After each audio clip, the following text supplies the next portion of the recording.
Hey there, everybody. Welcome to our review of Criminal Minds Evolution Season 1, Episode 3, Moose. That's such a comedic name. Like usually when you think you're gonna see, let's talk about Moose, you're gonna get something that's kind of fun and not a hour-long investigation into a serial killer. Poor Moose. He was in that cage listening to terrible music and getting upset.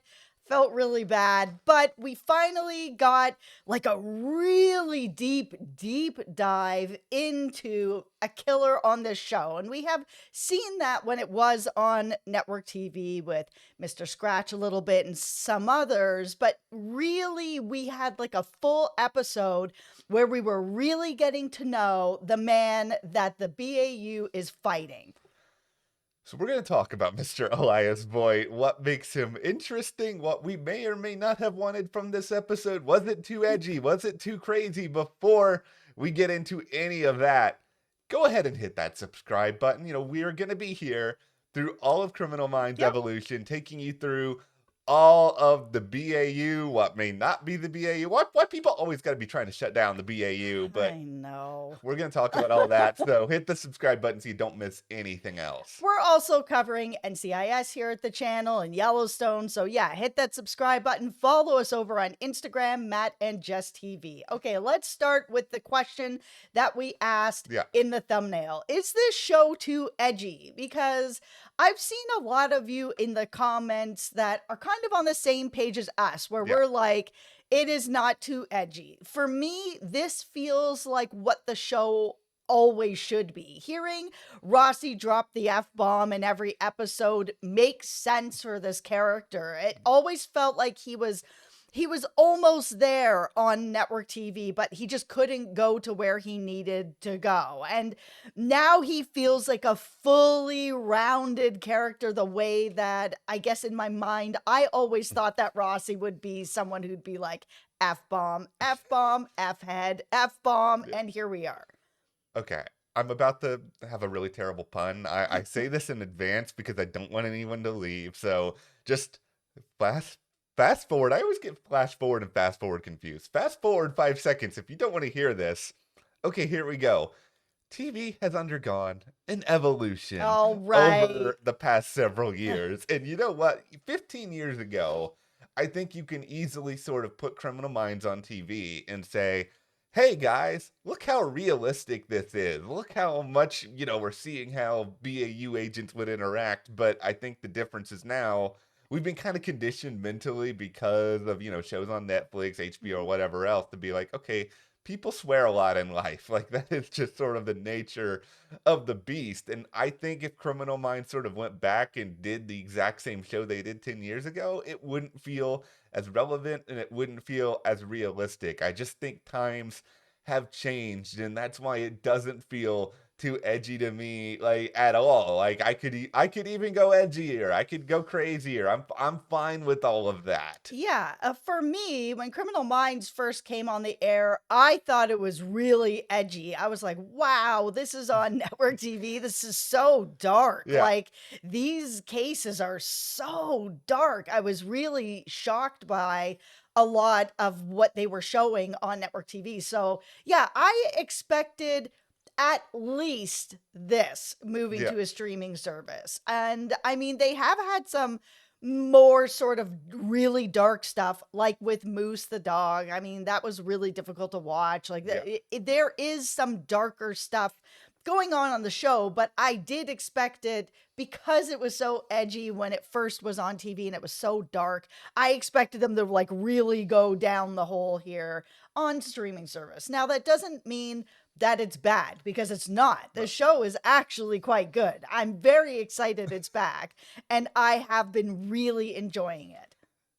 This is one of the fun things about watching Criminal Minds is that sometimes you do get that storyline that feels very mundane or very much okay. We've seen this on 200 other shows, and yet I think because it is Criminal Minds and because we have like that affection for these characters, we're able to sort of look past everything else that's out there. Like with the BAU being threatened to shut down. Like it would be so Okay. it would be so easy for me to sit here and be like, you know what? this storyline is tired. I hate it. I wish they were doing something else, but there's just something about watching Paget Brewster tell that dude off and just basically be like, "You're a pencil pusher. Get out of my way." I was just like, "You go, Prentice. You're making me very happy right now. This guy deserves this." Okay, it was great to see her tell him off, where he was like, I'm pulling Rossi off this. He is no longer the team leader. And she's like, well, then I am. I was like, okay, that's awesome. Yeah. But the story is tired. We have seen this on this show, on multiple shows. There's always somebody trying to shut down the BAU, the task force over on Blackness. Yeah. Like everybody's always somebody's trying to shut them down and move their career forward by, squeezing someone out. So for that, I'm like, okay, we've seen this. I'm not interested in this. However, yeah, it was fun to see Prentice tell him off. It's great going forward now, knowing that Prentice is just going to be back with the team again. That was kind of what I was missing in the first 2 episodes, because I really like her with everybody, but now we're going to have that. Yeah, I'm happy it's the end of episode 3, and as much of the BAU as we have, it's good to have them all kind of still together. And I wish we had about 4 or 5 more minutes of that in this episode. Like, we'll get into all the Elias stuff, and this is no slander on any of that, because I think they did a really good job with it. But it's just also like I'm sitting here thinking, I wanted a little bit more of the BAU in this episode. Like, I wanted a little bit more of JJ. I wanted a little bit more of Luke. Like, all these different characters that I haven't seen on TV in so long. And, they are building up their serial killer. And yeah, there's some horrifying stuff with that. But I didn't know Elias Voit, a week ago. It's like, I've known these other people for years. Yeah, I mean, we got a little bit with Tara, and it seems that she's going to be having her girlfriend move in with her, and that's all good, and it's good to have some story with the BAU, but yeah, I was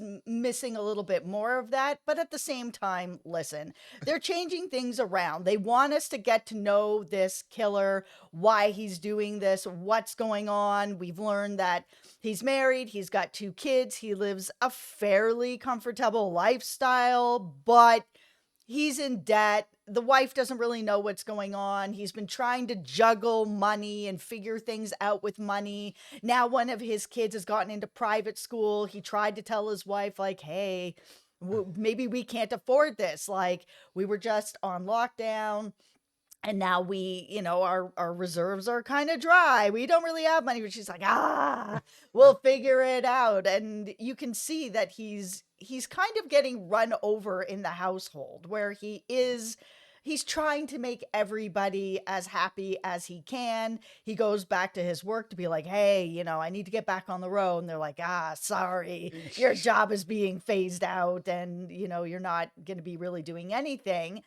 To which then, this is where I'm kind of like, I'm getting like, I don't know about this. Okay. So we've got this network of killers that are all relying on him to give them kits and the go ahead. And for some reason, they're also giving him money. Now, they've kind of hinted that maybe this guy has something on these other people, and that's why they're coming to him, or perhaps he's kind of just has this leadership that people are coming to. But why do other killers need to give him $20,000 to be like, hey, it's my turn? You don't need his permission. You can go and do what you want. You don't need his kit. You can go to the hardware store and buy duct tape yourself. It's like $5. It's going to cost you $20,000 to get some duct tape and rope. Why? Okay. Yeah, there's a few things to unpack here. Number one, if you are unhinged enough to kill somebody, you're probably going to be willing to sort of deviate whatever Elias's rules are. Especially since none of it's been working out anyways. We've seen already people take the kit, things have gone sideways, and now they have to unalive themselves and give him $20,000. I'm just like, this network isn't working.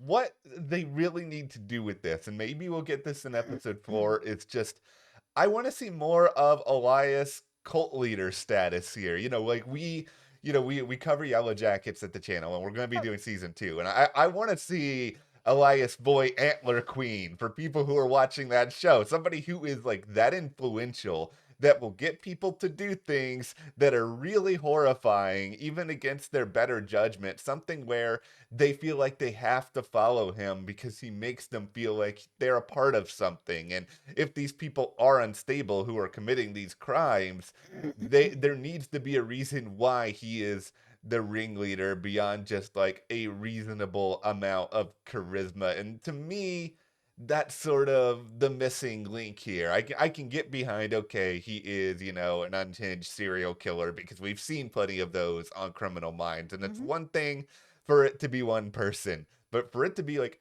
all these different people scattered all over the place, okay, it's like, okay, Elias, what makes you special?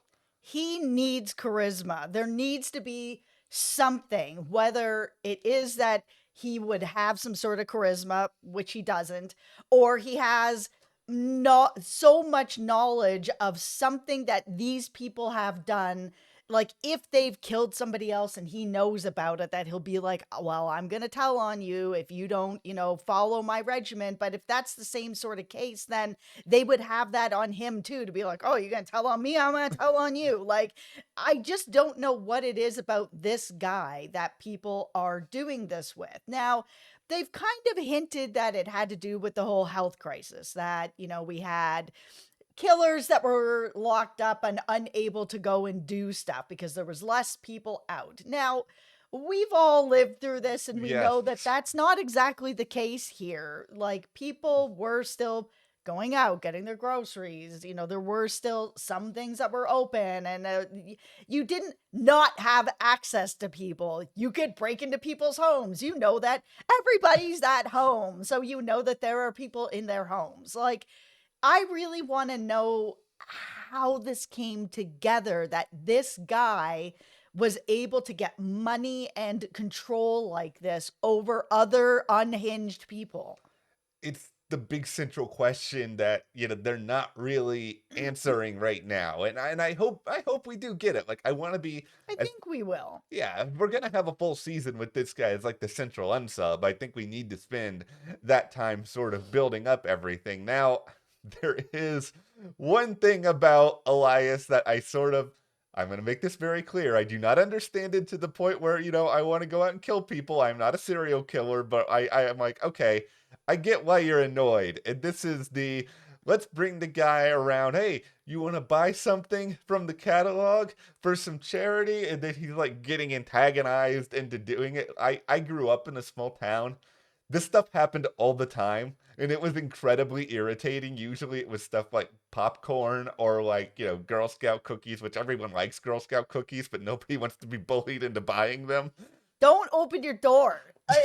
Whoever's at your door, if they're not invited over, they're trying to sell you something, or there's something nefarious going on. That's my way of going about it. If I haven't invited you over, don't knock on my door. I'm not going to open it. I'm not giving you my money, and I'm Yeah. not having you come into my house. So you don't have any reason to be here. So take your Girl Scout cookies and go to the neighbor. See, that is the right philosophy to have on this. I think it's just that the neighbor was, for me, got unbelievable, where it was like there of course are people that are out there like that, but like you're going to the neighbor's house, you're pushing them into getting this magazine thing, you're belittling him into getting it, then you're like cutting up his daughter and being like, oh, get out of here, you didn't get in because of your merits, and like he's just being there's nothing else to this character. He's just a bad dude. And I know that they're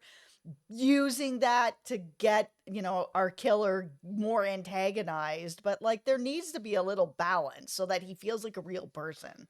Yeah, we got into a couple of like cartoon character areas here, and it's like, okay, at the end of this episode, we see Elias kill somebody who just so happens to look like his antagonist here, and that's Yeah. enough. Which I thought was really interesting, where he was kind of like, I obviously can't kill my neighbor Yeah. because that's too close to home. People will know, but I can kill you and you look like him. pretty messed up. Like, I will just say, this poor. I hope I do not look like somebody Elias Voit has an issue with moving forward. I'm just gonna don't go after any weird looking bald dudes with glasses. That's all I gotta say here. Yeah. Well, this episode, it gave us some backstory. It gave us an opportunity to at least see some of the BAU again. We'll see where things go moving Yeah, I forward. mean, the one thing I will say is it has been a little strange not having Spencer on the show and Matt. And I mean, I know they're doing other things and that's fine. Yeah, But it has been nice to sort of see that they have left the door wide open for yeah. them to come back at any time. They're like, "You welcome back. You just walk through the door. We have a seat for you at the table. We're ready for you, Spencer and Matt." I think at some point they're going to take them up on this. I don't know if it'll be this season. They know everybody's got other things going on, but I don't think this is going to be a one season thing either. Yeah, and it makes me wonder if the door is possibly open for other people to come back as well. And I don't mean like full time. We can't have like a huge table where, we're sitting here with Hotch and like, the table is just huge and there's 20 people on Yeah. this case. But that doesn't mean that we can't have smaller arcs with people that have been on the show before that are maybe now working over on SWAT. Tomorrow morning. Hello. This is Would you where, like to come back? Just hey, for a small arc. baby girl, you ready to cut? Yeah, no, we're clearly on the same page here, Shamar. All right. So anyway, we'll see where things go. Go ahead, hit that subscribe button so you don't miss any other updates coming your way on SWAT. Well, not on SWAT. On Criminal Minds. I got Shamar on the brain. See what you've done to me, Shamar. Okay, we will see you here next time.